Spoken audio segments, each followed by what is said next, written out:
अचानक उसका फोन बजा। स्क्रीन पर नाम देखकर वह चौंक गई। राघव कॉलिंग दिख रहा था। उसका दिल एक पल को धड़कना भूल गया। उसे तुरंत कल साइन किया हुआ कॉन्ट्रैक्ट याद आ गया। उसने कॉल रिसीव की। हेलो। दूसरी तरफ से राघव की प्रोफेशनल आवाज आई। मिस आराध्या, उम्मीद है ऑपरेशन सफल रहा होगा। आराध्या की आंखें भर आईं। जी, मेरे भाई का ऑपरेशन सफल हो गया। तो राघव कहता है, गुड। सर ने कहा था कि ऐसा ही होगा। देव नाम सुनते ही आराध्या कुछ पल चुप हो गई। राघव आगे बोला, कल सुबह 10 बजे आपको फैमिली कोर्ट पहुंचना है। यह सुनकर आराध्या सवाल करती है, क्यों? हालांकि वह जवाब जानती थी, फिर भी उसके मुंह से निकल गया। तो दूसरी तरफ से राघव भी शांत आवाज में कहता है, कोर्ट मैरिज के लिए। अब दोनों कल ही कोर्ट मैरिज कर रहे हैं। ये सुनते ही आराध्या की उंगलियां कांप गईं। राघव ने आगे बोलना जारी रखा, कल जी, सारे डॉक्यूमेंट तैयार हैं, आपको सिर्फ समय पर पहुंचना है। कुछ सेकंड तक दोनों तरफ खामोशी रही। फिर, और हाँ, सर कभी इंतजार करना पसंद नहीं करते। 10 बजे का मतलब 10 बजे। जी, good night miss Aaradhya. Call cut गई। कमरे में फिर से सन्नाटा छा गया। आराध्या ने धीरे से फोन नीचे रखा। उसकी नजर अपने भाई पर गई और फिर खिड़की के बाहर फैले अंधेरे पर। आज उसकी जिंदगी का सबसे बड़ा बोझ उतर गया था और उसका भाई बच गया था। लेकिन उसी के साथ उसकी जिंदगी का दूसरा और शायद सबसे बड़ा अध्याय शुरू होने वाला था। कल वह देव सिंघानिया की पत्नी बनने जा रही थी। एक ऐसी शादी जिसमें प्यार नहीं था, सिर्फ एक कॉन्ट्रैक्ट था। आराध्या ने गहरी सांस ली और धीरे से आंखें बंद कर ली। उसे बिल्कुल अंदाजा नहीं था कि कल कोर्ट में उसके लिए सिर्फ शादी नहीं, बल्कि उसकी पूरी जिंदगी बदल देने वाला तूफान इंतजार कर रहा था। अगली सुबह करीब 6 बजे ही आराध्या की आंख खुल गई। पूरी रात उसने ठीक से आंख तक नहीं झपकी थी। कभी उसे अपने भाई आदि का चेहरा दिखाई देता, तो कभी कल साइन किया हुआ कॉन्ट्रैक्ट उसकी आंखों के सामने घूमने लगता। कमरे में हल्की हल्की सुबह की धूप फैले खिड़की से अंदर आ रही थी। मशीनों की धीमी बीप बीप अब उसे डराने के बजाय सुकून दे रही थी। आराध्या धीरे से उठी और सबसे पहले अपने भाई के पास पहुंची। आदि अब पहले से काफी बेहतर लग रहा था। उसके चेहरे की पीली पड़ चुकी रंगत वापस लौटने लगी थी और सांसें भी सामान्य थीं। आराध्या ने उसके बालों पर हाथ फेरा और कहा, देखो बच्चा, तुम ठीक हो जाओ, बस फिर हम दोनों कहीं दूर घूमने जाएंगे। उसकी आंखों में हल्की नमी आ गई। उसी समय कमरे का दरवाजा खुला और एक नर्स अंदर आई। उसने मुस्कुराते हुए गुड मॉर्निंग मिस आराध्या कहा। आराध्या ने भी उसे गुड मॉर्निंग कहा। नर्स ने आदि की जांच शुरू कर दी। उसने ब्लड प्रेशर चेक किया, मशीनों की रीडिंग देखी और फिर मुस्कुराकर बोली, रिपोर्ट्स काफी अच्छी हैं। अगर सब ऐसे ही रहा तो कुछ घंटों में इन्हें होश आ सकता है। ये सुनते ही आराध्या की आंखें चमक उठीं और उसने पूछा, सच में? नर्स ने जवाब दिया, जी, अब खतरे की कोई बात नहीं है। आराध्या ने राहत की सांस ली। लेकिन तभी दोबारा दरवाजा खुला।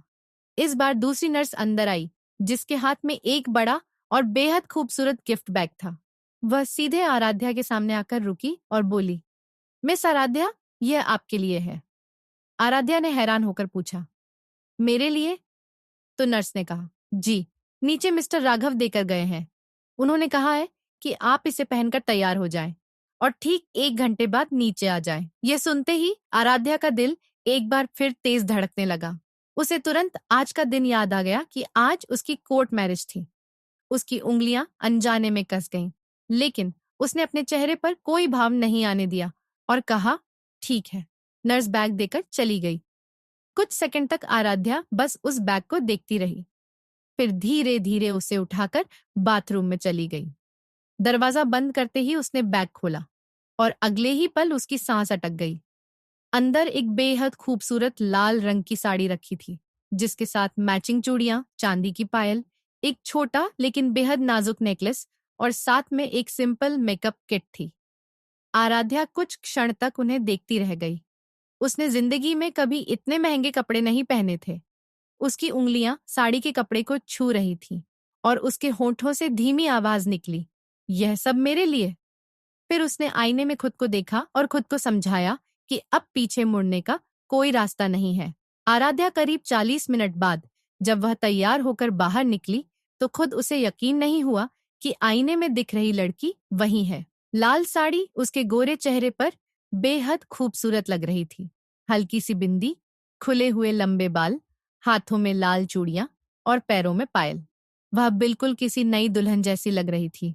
लेकिन उसकी आंखों में खुशी नहीं थी, सिर्फ जिम्मेदारी थी और एक अनजाना डर। घड़ी ने 8 बजने का संकेत दिया तो आराध्या वापस आदि के पास पहुंची। वह झुककर उसके माथे को चूमती है और कहती है, जल्दी जाग जाना बच्चा, दीदी थोड़ी देर में वापस आ जाएगी। फिर एक आखिरी नजर उसे देखकर वह कमरे से बाहर निकल गई। पूरा अस्पताल जैसे कुछ पल के लिए रुक गया। कॉरिडोर में चलते हुए कई लोगों की नजरें उस पर टिक गईं। नर्सें, स्टाफ और मरीजों के परिजन सब बस उसे देख रहे थे। लेकिन आराध्या को इनमें से किसी चीज का एहसास तक नहीं था। उसका दिल तो सिर्फ आने वाले कुछ घंटों के बारे में सोच रहा था। नीचे अस्पताल के बाहर एक काली लग्जरी कार खड़ी थी, जिसके पास ड्राइवर इंतजार कर रहा था। जैसे ही उसने आराध्या को देखा, वह कुछ सेकंड के लिए स्तब्ध रह गया। उसके मन में विचार आया कि यह कितनी खूबसूरत है, लेकिन अगले ही पल उसे देव सिंघानिया का चेहरा याद आ गया और राघव की चेतावनी भी। उसने तुरंत नजरें झुका ली और जल्दी से कार का दरवाजा खोलकर कहा, मैडम। आराध्या बिना कुछ कहे अंदर बैठ गई और कुछ ही सेकंड बाद कार अस्पताल छोड़कर आगे बढ़ गई।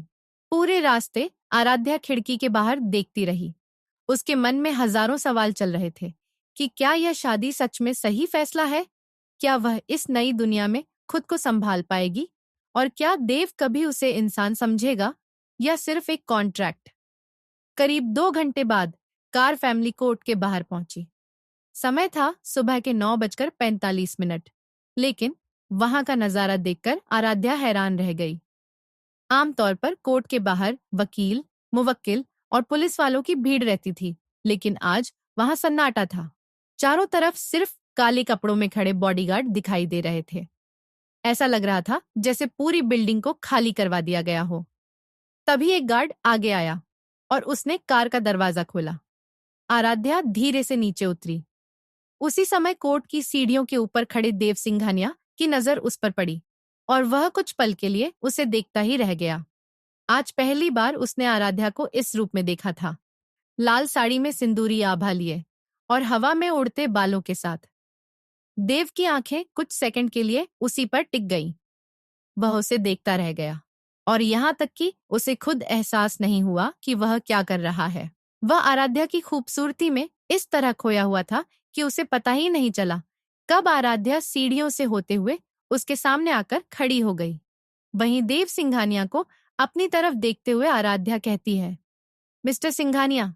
उसकी बात सुनकर देव होश में आता है और उसे समझ आता है कि वह क्या सिली हरकत कर रहा था। वह जल्दी से अपनी नजरें फेर कर अपने चेहरे पर वही रूड एरोगेंट एक्सप्रेशन लाता है और अपनी कोल्ड आवाज में कहता है, चलो प्रोसीजर स्टार्ट करते हैं, देर हो रही है। इतना कहकर वह बिना किसी के इंतजार किए कोर्ट रूम के अंदर चला गया। वहीं आराध्या उसे हैरानी से देख रही थी। ये आदमी क्या कभी नॉर्मली बात नहीं करता? ये सोचकर वह भी उसके पीछे पीछे चली जाती है। पर इस वक्त उसके चेहरे पर झुंझलाहट साफ थी, पर वह कुछ नहीं कर सकती थी। उनके पीछे पीछे राघव भी उसे रूम के अंदर चला गया, जहां पर सारी तैयारी की हुई थी। अंदर पहले से ही कुछ वकील खड़े थे और सारे पेपर्स रेडी थे। जैसे ही दोनों अंदर जाते हैं, वैसे ही जल्दी जल्दी कोर्ट मैरिज की प्रोसीजर चालू होती है। एक वकील उनकी तरफ फाइल बढ़ाते हुए कहता है, आप दोनों को अगर कानूनी रूप से एक दूसरे को पति पत्नी स्वीकार करते हैं तो इस पर साइन करें। उसकी बात सुनकर आराध्या का दिल बेचैन हो रहा था, जोर जोर से धड़क रहा था। उसके हाथों से और माथे से पसीना बह रहा था। उसकी पलकें झक रही थीं, उसमें हॉकी नमी थी। उसने बस धीरे से हाँ कहा। वकील ने उसकी तरफ पेपर बढ़ाते हुए कहा, आप दोनों इस पर साइन कर दीजिए। उन दोनों के साइन करते ही आसपास के लोगों ने बस हल्की तालियां बजाईं। उसके बाद ऐसे ही कुछ और 1-2 डॉक्यूमेंट पर साइन करने के बाद आखिर में एक पेपर पर साइन करने के लिए जैसे ही वकील ने कहा, वैसे ही आराध्या और देव ने एक साथ हाथ आगे बढ़ाए। इसके वजह से दोनों के हाथ एक दूसरे से टच हो गए और जैसे ही उनके हाथ आपस में टकराते हैं, वैसे ही दोनों को एक अजीब सी सिरहन सी फुल होती है। दोनों एक दूसरे को देखने लगते हैं। वह पल वहीं रुक जाता है। दोनों एक दूसरे की आंखों में देख रहे थे। माल थोड़ा अलग हो रहा था। तभी आराध्या ने जल्दी से हाथ पीछे खींच लिए। देव हल्का सा पेन उठाकर साइन कर देता है। उसके साइन के बाद आराध्या भी साइन कर देती है और ऐसे ही दोनों की शादी कंप्लीट हो जाती है। उसके बाद राघव 2 हार लेकर आता है और कहता है, सर, आपको मैं को हार पहनना है। उसकी बात सुनकर देव उसकी तरफ घूर कर देखता है। यह सब नॉनसेंस करने के लिए जरूरत नहीं है। जिस पर राघव कहता है, सर, जरूरी है। बिग बॉस को फोटोज भी दिखानी है। अगर उन्होंने पूछा फोटोज का है तो मैं क्या दिखाऊंगा? Please sir, try to understand. उसकी बात सुनकर देव गहरी सांस लेता है और दोनों अपनी अपने वरमाला पकड़ लेते हैं। देव एक पल आराध्या को देख उसे अपनी तरफ कदम बढ़ाता है। उसके पास खड़ा होकर हार उठाकर उसमें उसके गले में पहना देता है। उसे हार पहनते वक्त देव का हाथ हल्के से उसके कंधे से टच होता है और उसे एक करंट सा फील होता है, पर वह जल्दी पीछे हट जाता है।